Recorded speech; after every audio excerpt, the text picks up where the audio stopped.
বাঁধানো এই খেলা শুধু বন্দি।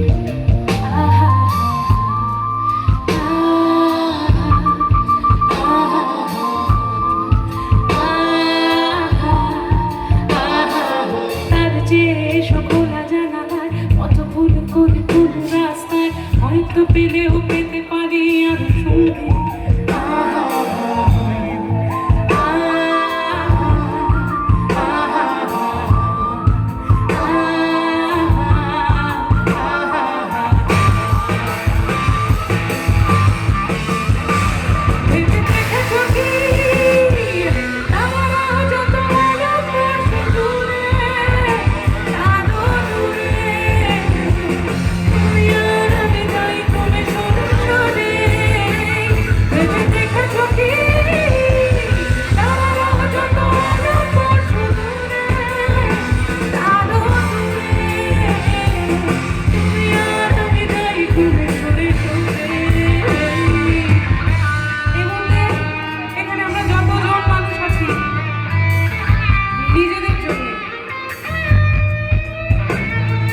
একটু হাতের টর্চগুলো জ্বালিয়ে দেবে।